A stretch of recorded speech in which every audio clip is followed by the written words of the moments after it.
everyone, and welcome to Good Nightmare, a podcast where we find comfort in the darker side of life.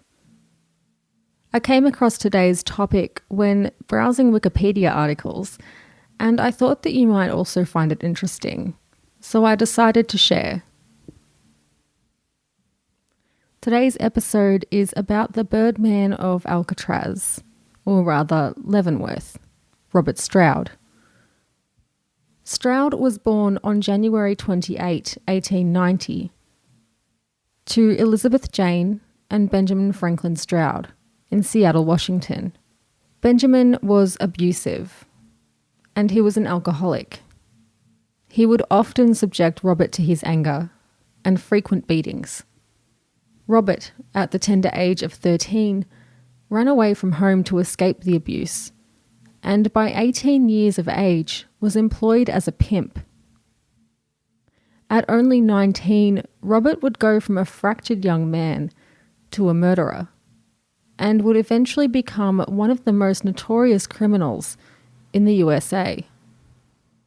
In January 1909, Stroud was informed that a John had attacked one of his sex workers, ripping a locket from her neck. On being informed, Stroud located the man, beat him into unconsciousness, pulled out his gun, and shot the man point blank. This would be his first murder. He was sentenced to 12 years in a federal penitentiary.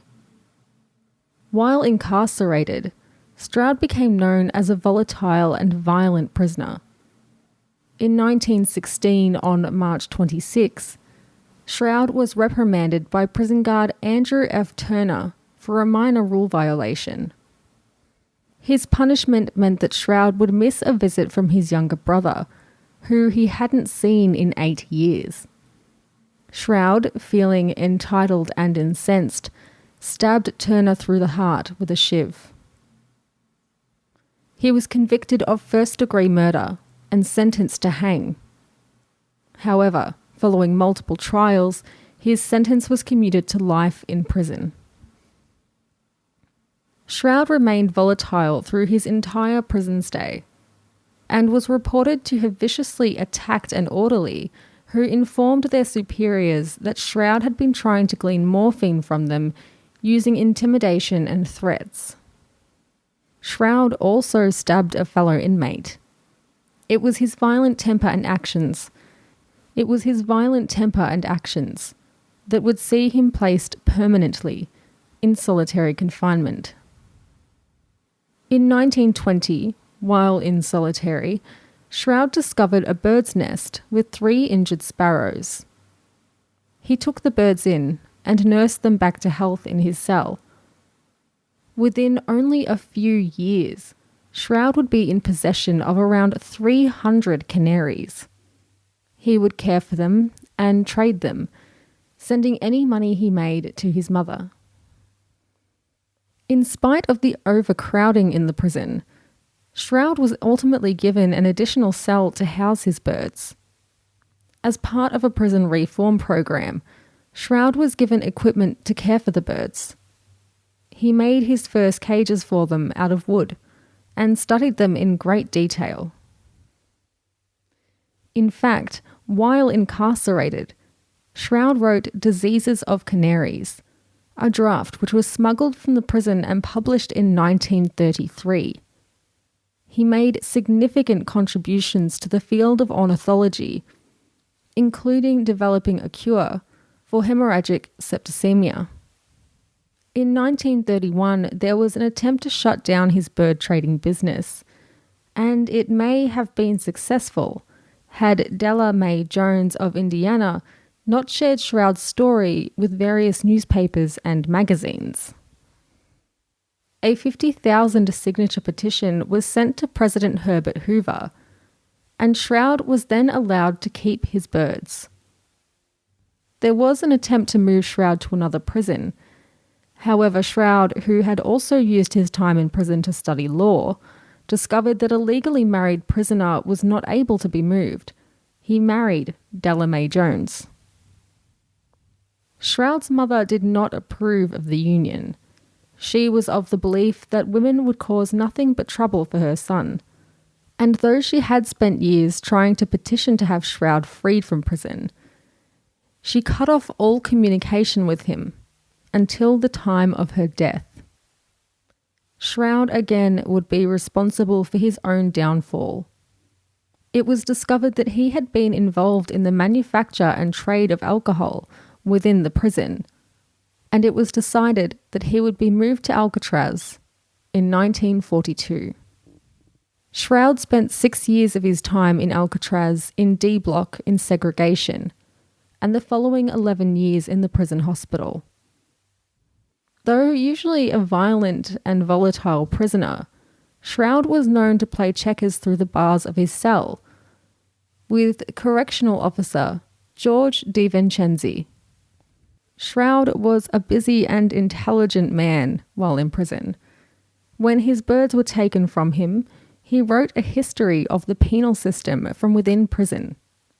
In 1943, he was assessed by psychiatrist Romney M. Mitchie and was officially labelled a psychopath with an IQ of 112. Stroud's health declined towards the end of his life.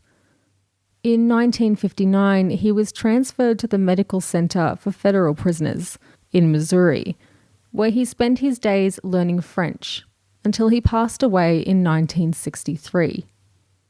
He was 73 years old and would forever carry the title of being the Birdman of Alcatraz. Though many seem to remember him fondly, it's important to remember that Stroud spent a total of 54 years incarcerated, and 42 of those years were spent in solitary confinement due to his violent outbursts.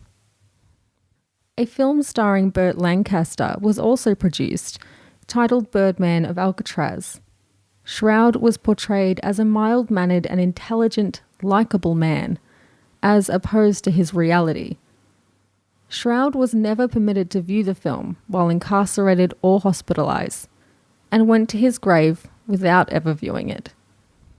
The 1955 book Birdman of Alcatraz by Thomas E. Gaddis gives a more detailed recollection of Stroud's life and contributions, though some readers do emphasize that this is a softer take on a man who was ultimately a psychopath, a pimp, and a murderer. This may be an interesting addition to any bird or true crime lover's library, so let me know if you pick up a copy, or if you've already read it, and what you think of Gaddis's version of the tale. Though Stroud did make contributions to the field of ornithology, it's difficult to feel any sympathy, empathy, or respect for a man who could so easily take the life of others. Let me know your favourite true crime book, or one that kind of made you uncomfortable in the way that the criminal was presented. Do you find that sometimes people are a little too sympathetic towards murderers? It generally makes me quite uncomfortable. On one hand, I can kind of understand it because these people are also human, like you and I. But on the other hand, these people make terrible choices that neither you or I could possibly imagine, I hope. Hit me up on social media at goodnightmare_s on Instagram and Twitter to let me know how you feel about this case. You can also contact me at goodnightmare_s at outlook.com if you have any case suggestions or just want to chat. Stay tuned until the very end of this episode to hear a podcast recommendation from yours truly. I always appreciate you guys staying tuned and listening to these because I really do support the podcasts that I play promos for. Help the podcasting community grow and support indie podcasters just by taking an extra 15 to 30 seconds to finish out this episode. Thank you so much for listening as always. Until next time, sweet dreams. Hey podcast listener, this is Steven, the host of Trace Evidence, a weekly true crime podcast focused on unsolved murders and missing persons. Each week, I dig deep into the evidence, suspects, and theories revolving around the unsolved cases you think you know: Elisa Lam, Aisha Degree, Brandon Lawson, and the ones you've never heard: Lily Aramburo, Candace Hilt, Kanika Powell. If you're a true crime fan, haunted by unanswered questions, join me each Monday for a thorough examination of the victims, their stories, and the unknown perpetrators behind them. Trace Evidence is available on Apple Podcasts, Google Play Music, and all your favorite podcatchers. Visit trace-evidence.com for a full list of episodes, transcripts, and to subscribe today.